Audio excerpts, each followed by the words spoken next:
Assalamualaikum warahmatullahi wabarakatuh. Di sini saya akan membahas terkait dengan pentingnya perlindungan data pribadi di Indonesia.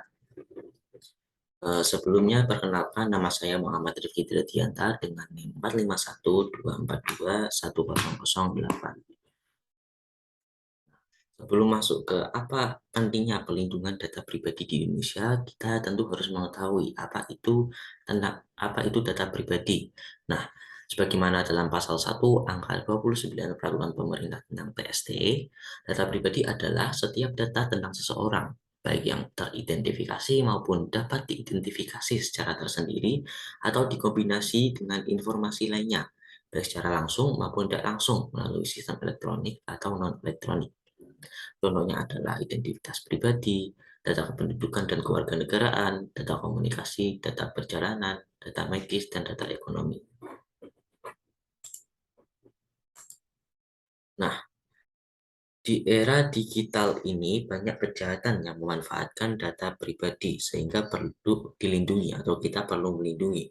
Namun banyak masyarakat yang belum paham bahwa data pribadi ini rawan disalahgunakan oleh orang-orang atau pihak yang tidak bertanggung jawab. Lemahnya perlindungan data di Indonesia mengakibatkan maraknya kebocoran data, terbukti dengan sering terjadinya kasus peretasan atau kejahatan cyber seperti peretasan tadi maupun cracking di media sosial yang berujung pada pembobolan data pribadi, pemerasan hingga penipuan online.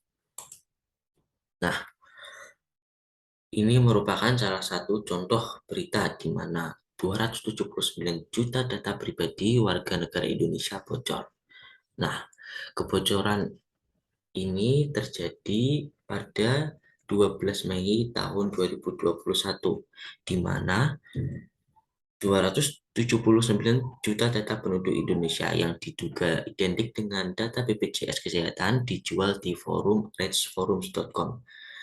Nah, di situ ditemukan nama akun reseller bernama Coach yang mengunggah dan menjual data pribadi penduduk Indonesia di situs redforum.com. Coach juga memberikan 1 juta data sampel gratis dari 279 juta data yang dijual. Nah, 1 juta sampel tersebut identik dengan data pribadi yang dikelola oleh BPJS Kesehatan karena memiliki informasi terkait dengan nomor kartu, KTP, kartu keluarga, jumlah tanggungan, dan status pembayaran BPJS Kesehatan. Hal ini tentu saja membuat masyarakat menjadi resah karena mereka khawatir data mereka akan dengan mudah diakses oleh orang yang tidak bertanggung jawab, sehingga dengan mudah akan disalahgunakan oleh orang-orang yang memiliki kepentingan yang tidak baik. Nah, apa yang harus kita lakukan? Sesuai dengan pepatah, lebih baik mencegah daripada mengobati. Kita harus mencegah melalui dengan perlindungan dari diri kita sendiri.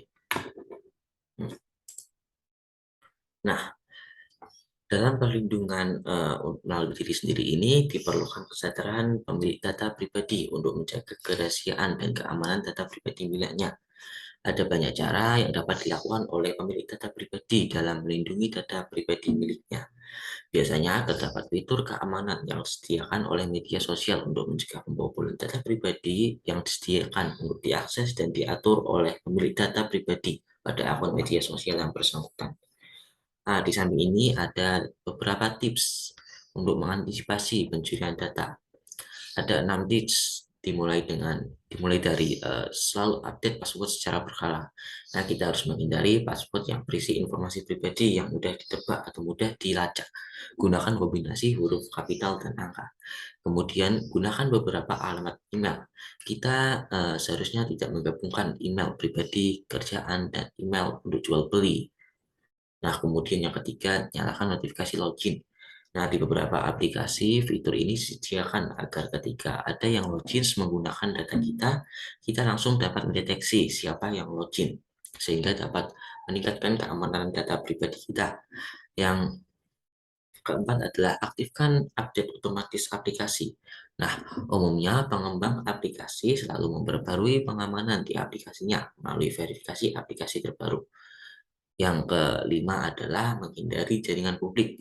Nah, jangan sembarangan menyambungkan ponsel kita ke koneksi publik yang tidak dibekali dengan keamanan.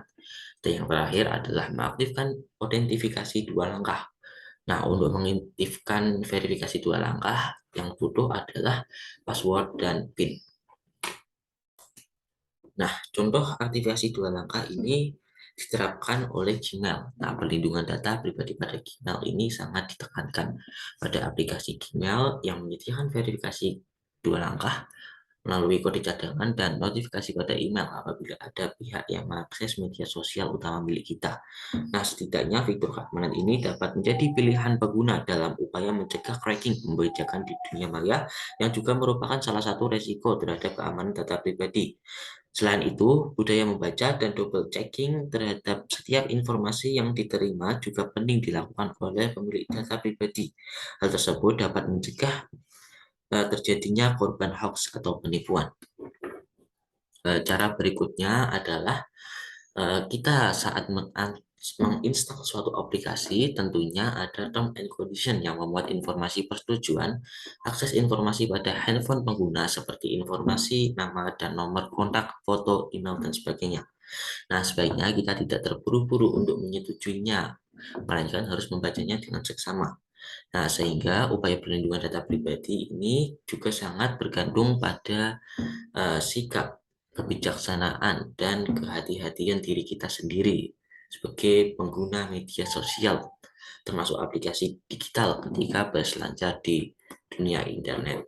Nah, sekian pemaparan materi dari saya. Apabila ada kesalahan, mohon maaf. Sekian, terima kasih. Wassalamualaikum warahmatullahi wabarakatuh.